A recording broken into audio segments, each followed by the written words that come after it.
So, Zenwei, we're on to the fun part of the discussion, let's call it. The quick fire round. We've got 10 questions that are all about you, putting a spotlight on you to inform the audience a little bit more about your thinking. Yeah. So, first question. Yeah. Okay, so what or who rather do you look up to for inspiration or mentorship? I'm really blessed with leaders in the past that have shown me that you can be really hard on the issue but gentle on the person. So my past leaders have shown me that's the way that we can do things, and that's how I want to continue to do that. But if you talk about prominent figures, someone that's very similar, at least in terms of narrative-wise, is actually the New Zealand Prime Minister Jacinda Ardern. Okay. So she also portrayed that we can be really hard on the issue but be completely empathetic at the same time. Of course, I'm not a citizen of New Zealand, so I'm not sure whether she really walk the talk, but from the outside-in perspective, what an amazing example. Okay, fantastic. So how do you keep your team motivated despite conflicts or obstacles? Right. At Thoughtful, we have an extremely amazing culture because we are all giving each other credit. That's by default. You stick out like a sore thumb if you don't. So we kind of have that going for us in terms of giving each other credit and we celebrate success. And in times of conflict and stuff like that, it helps that we're all there just to solve the issue rather than focusing on the person. So how do we actually keep each other motivated is that we definitely celebrate all the small wins and we do silly stuff together, like going on Gather Town, which is a virtual online office. Okay. It's like an 8-bit game that you walk around and stuff like that. So we have those small initiatives. We have like a water cooler channel that you just tune into, like the Slack channel, right? You just work together. And I think that connection, that impromptu-ness that is lost in a kind of a hybrid or remote working environment, sometimes it's hard to kind of recreate. So we have that water cooler channel trying to keep everybody in touch. Yeah. Sounds very cool. What are the most important attributes of successful leaders today, do you think? To me personally is to be able to do two things. Cast the vision very clearly and also being able to bring people along with them. I think that the team is only as strong as the weakest link. And I meant that in the most positive manner possible, that you can only move as fast as your team moves. So being able to kind of help that person to move at speed 0.5 or 1 is always better than 0, right? So being able to actually cast the vision very clearly and move people along, I think that's a very successful leader in my opinion. And being able to actually just relate to the person, being genuine and being authentic and vulnerable with them. It's more popular nowadays, but I think it's very hard to do to be vulnerable and strike the balance as well. Yeah. Fantastic. Cool. What one thing stands out for you as making you most proud? In the past 2 years, I'm very proud of how we are actually helping to kind of create a very strong community of mental health professionals, being able to actually help them to meet clients that they maybe may not have met. You sit down and reflect, it's actually we're trying to digitize the industry and move it forward. And I'm really, really proud that we're able to move that conversation for Asia. Yeah. Fantastic. How do you generate great ideas in your organization? How do you create an environment to create ideas? We've managed to actually create, a habit of culture where we just share really interesting stuff that we observe in the industry, whether related or not. And we always have very good conversations around like, hey, maybe we can do this, it's related to this. I know you were working on this. So that the constant sharing of what we learn externally to kind of bring that learning culture into what we do is really good. And what we always ask the question is that what do our users think? What do our customers think? What are their main priority and concerns? Really trying to understand them. So that helps us to kind of have broader experience, perspective rather than just keep doing it, right? We also have facilitate like different kind of creative workshops in a fun manner rather than trying to. We can't do it off-site in a physical location in the past 2 years, but we try to kind of do it virtually, and we have music, we have different ways of just creating ideas virtually as well. Yeah. Fantastic. Cool. So moving on to your hiring, what qualities or traits do you most look for in the staff that you hire? I think us being a fairly young startup, I think the trait around being resourceful and adaptable is two main criteria.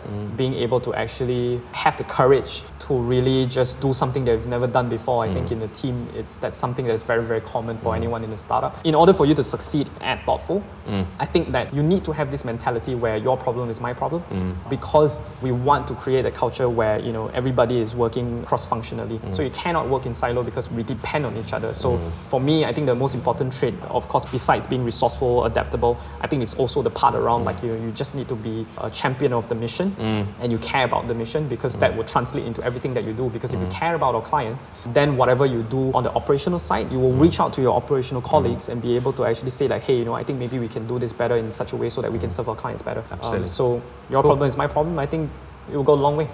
Fantastic. Yeah. Cool. And what does work-life balance mean to you? That's an interesting one, right? I think I'm in a very privileged position where I absolutely like what I do. So work-life balance somehow became like work-life integration. Of course, there are times where it's definitely very stressful and anxiety builds up and stuff like that. It's just part of work, right? No matter how encouraging the work may be. So for me, it's being able to kind of draw the boundaries where it's needed. So it's kind of like, I think the analogy that I really like was that whole seesaw thing, right? And then you have that balancing point. Let's say work requires more, you kind of move that balancing point a little bit more to here. And if life requires more, you kind of move it a little bit. So that's kind of how I see it as well. So we're very blessed because, at Thoughtful, we think about this a lot. So we work extremely hard, but at the same time, we know that, you haven't taken a break in a long time. When are you going to do it? So we're not talking about like a day or two, we're talking about like a week. So when is the right time to do this? Let's plan for it, right? For me, work-life balance requires work and plan for it. It's not just like, I'm just going to take a week off. Got it. But it's kind of like planning for it as well, Cool. It's hard, but it's really extremely worth it. Yeah, of course. Going back to staff, when you're thinking about promoting someone, what are your key considerations for people you're bringing through the ranks? I think that the key trait for that is maybe perhaps that's how we think about it in my previous organization, but really around like, are you performing at the next level? So like, that's kind of like you're demonstrating that you're already there. And of course, there's no question that you should be promoted, right? So being able to kind of find opportunities to empower those people to do the next level thing. I think, being able to demonstrate small successes and stuff like that. So I think that's a more, tangible way, a more objective way, rather than saying that, does this person have the maturity? Does this person have the charisma? But it's more around, outcome oriented, right? Yeah. So have you done this? Have you done that? You know, so if you are a manager, you're required to lead someone, right? Have you led an intern? What was that intern's experience working with you? So are you able to kind of lead as well, right? So I think those are more tangible outcomes that I would prefer to see rather than a more subjective measure of a rating or whatever it is. Yeah. Got it. Yeah. Cool. Last two questions. So going a little bit more philosophical. What is something you wish someone had told you earlier in your career that you might know now? Oh, that's a bit of a tough one. I would have wished someone would have told me that two things. One is always manage expectation, because if you don't manage expectation, that's where a lot of conflict and unhappiness will happen. Sure. So if you can't do something, manage it upfront. If something is about to burn, manage expectation upfront. Of course. Right? If there's delay, manage expectation upfront. I think that helps a lot with conversation around like, how do we solve problems, and because you're anticipating issues. Yeah, of course. Right? Perhaps, to add on to that is it's okay to kind of convey bad news, but convey it immediately because your bosses would appreciate it. Yeah, of course. So now I'm like, you know what? Come and tell me bad news. Yeah. But early. Yeah, of course. So, when it happens, I can help you, know? No, so I'm good. coming from a point that, I'm trying to solve problems together. I'm not going to blame you or anything. I hope that someone would have told me that earlier. Yes. The other thing I think I wish that someone would have told me earlier is that don't plan your life around work, because work is going to take everything that you give at it.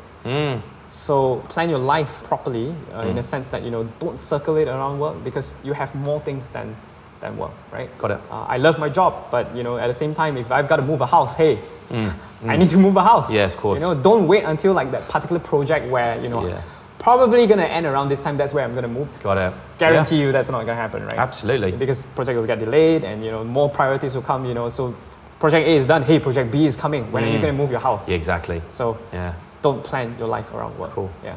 Very good answer. Yeah. Okay, last question. What book or any reading material can you recommend on leadership or inspirational content for our audience, basically? Yeah. So I'm quite focused on, how can I spend my time more, effectively, right?